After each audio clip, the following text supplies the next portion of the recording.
Okay, so you've got right now the US with its cash rate, its federal funds rate between 4.5% and 4.75%. Here in Australia, 3.1%. And we know also there's a Reserve Bank that is under pressure in regards its reputation for monetary policy, given some of the previous calls. Now, the issue here in Australia is if they keep on going too hard and plunge it into recession, or indeed they go too soft and keep inflation in Australia, which therefore means rates have to be higher for longer. Either which way, its own reputation is pretty much at stake right now, while there's an investigation into its role. It is a narrow path that the Reserve Bank is treading.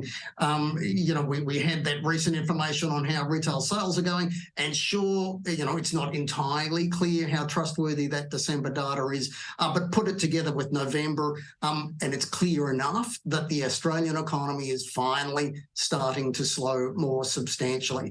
At the same time, however, the Reserve Bank is still sending out those smoke signals saying that they haven't finished yet. Chances are we will see a rate rise not just next week, but I would say one more after that. Again, unclear where it goes from there. One thing to remember is that in Australia, we have had a relatively large gap between where prices have gone and where wages have gone. Our wage system has not provided big increases in wages across most sectors. That means part of our inflation fight is being done by Mr. and Mrs. Suburbs through the ability of their pay packets to stretch. That coming under pressure is helping the Reserve Bank hold back a little compared to some other central banks on the interest rate front. One thing I noted the other day was that the household savings rate in America is now starting to decline closer to zero. Here in Australia, as a result of the money that was handed out during the pandemic, as a result of the benefit of having low interest rates for such a long time, Australian households seem to have more money. Now, the IMF yesterday did point to the 800,000 fixed rate home loan customers who are going to come off those over the course of the next year. That has an impact at the measure. But one of the measures as to whether Australia's households are going to rein in their spending is that level of household savings.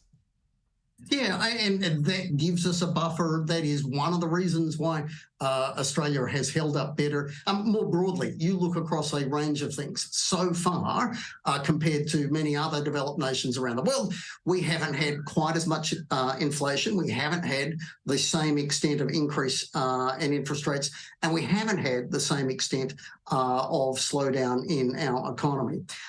There are a range of reasons for that. The buffer we've got in savings is one. The risk, though, is the one that you just mentioned. Australia's economy has always been more sensitive than most other economies to changes in interest rates. In the US, for example, mortgage rates are linked to 30-year rates. Here, they move faster. And even that big number of Australians who took out 2- and 3-year loans at really low rates during COVID, they will feel the pain later this year and into next. I'll tell you what, Chris Richardson, always great to get your input. Many thanks for your time. We'll speak shortly. Thanks, Ross.